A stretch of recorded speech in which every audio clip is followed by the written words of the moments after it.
Hey everybody, what's going on? This is Professor Recore here. I was feeling a little bit guilty that I cheated you out of Chapter 16 review questions, so I wanted to go through a few of them with you all so that you could have them to prepare for the lecture quiz next week. So let's get started. Blood levels of hormone are kept within very narrow ranges by what kind of mechanisms? So our body regulates blood levels of hormones by utilizing a negative feedback system. You got too much of a certain hormone, so the body's going to negatively feed back, which is going to decrease the activity of the appropriate organ that is secreting that hormone. Level is too high. Which hormone is produced in the hypothalamus? Well, recall that the two hormones that are stored in the posterior pituitary are oxytocin and vasopressin. They're stored in the posterior pituitary because they are made in the hypothalamus. Another potential answer to this question would be a hormone that was some kind of releasing hormone. Secretions from the corticotropic cells activate cells here, while secretions from the gonadotropic cells affect cells here.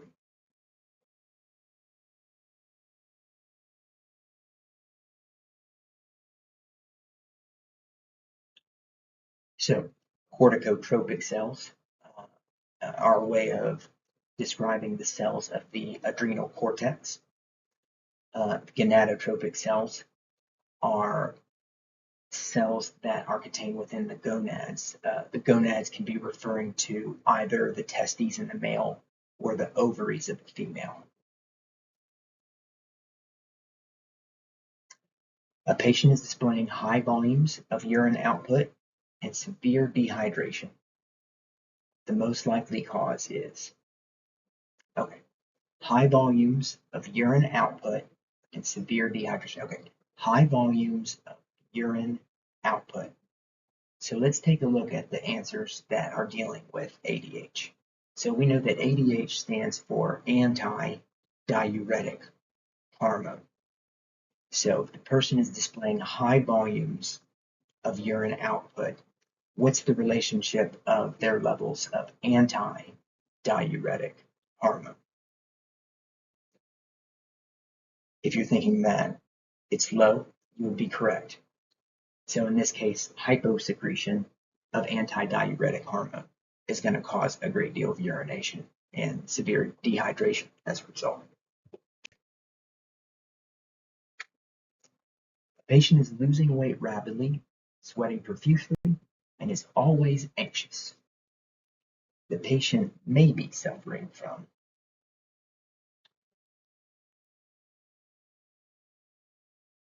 hyperthyroidism. So when I first read this question, before I read the choices, I was thinking that they were trying to get us to be thinking about a hypersecretion of the adrenal medulla problem, which would cause anxiety, rapid heart rate, etc. But the losing weight rapidly kind of implies that this is something that's taking place over time. Sweating profusely, that indicates that the person has heat intolerance, and anxiety just follows as a symptom. And again, these are all symptoms that are going to go along with hyperthyroidism. So hyperthyroidism, the person has a heat intolerance, they probably want to crank the AC up whenever they can. Contrast that with hypothyroidism, in which case the person's got to be wearing a jacket indoors even when it's normal temperature because they have cold intolerance. Occasionally, a female patient experiences hirsutism or excessive facial hair growth. Yet, blood tests reveal that her levels of testosterone are normal for a female.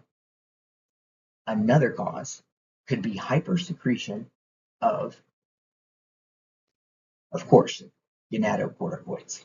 Gonatocorticoids is the only option among that list that is going to result in the formation of secondary sexual characteristics, in this case male secondary sexual characteristics such as excessive facial hair growth. So in this individual who has hypersecretion of the gonatocorticoids, what part of the adrenal cortex is being activated in this case? Zona reticularis. Okay, part two. The adrenal hormone responsible for maintaining appropriate blood sodium levels. So you remember which hormone we said was synonymous with salt? Aldosterone.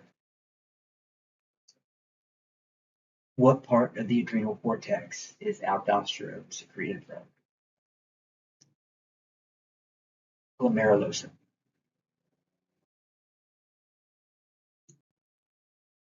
Which of the following triggers secretion of aldosterone?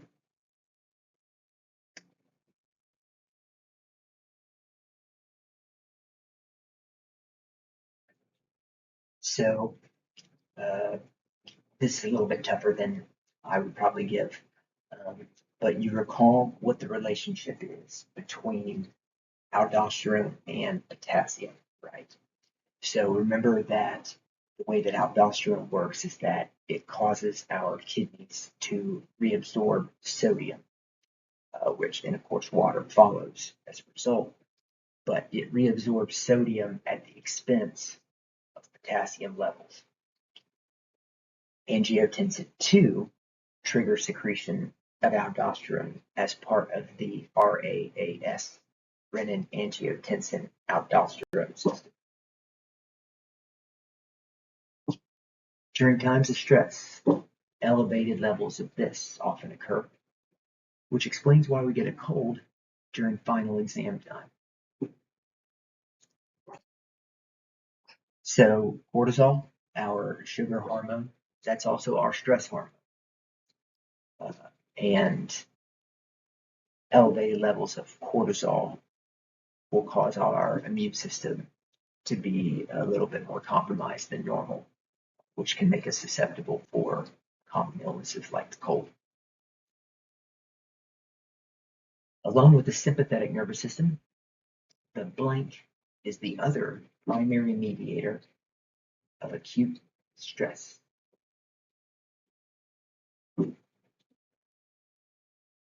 Well, we can rule out B, C, and D because C and D are parts of B. The adrenal medulla, of course, is the location from which epinephrine and norepinephrine are secreted.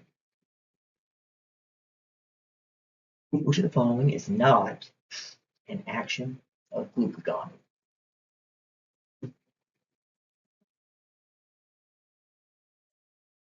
Well, if you're thinking that transporter glucose into most body cells is correct, then you are correct.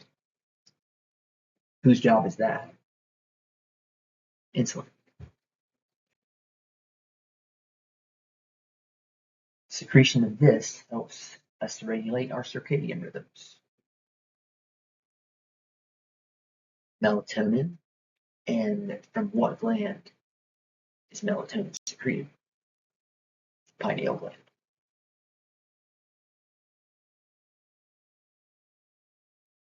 I don't really care that you know the names of the hormones that the thymus secretes. What I care that you know is that the thymus has a very intimate relationship with our immune system, particularly the development of T cells in our immune system and the development of self-tolerance. Which of the following structures produces a hormone responsible for stimulating red blood cell production? we didn't go into this a great deal, but the kidney secretes a hormone known as erythropoietin, or EPO. EPO is responsible for increasing red blood cell production. So individuals like Lance Armstrong, who are racing in incredibly competitive and demanding races such as the Tour de France, might exogenously take EPO because of the boost in the number of red blood cells that they're going to get as a result, and the resultant increase in the ability to perform physical activity. On the opposite end of the spectrum, folks who are just Tour de France posers and aren't ready to go out there and really bust their butt after injecting EPO will find that they have a massively elevated hematocrit, and they are candidates for developing stroke.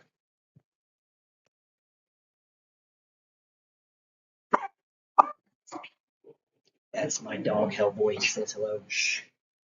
The skin.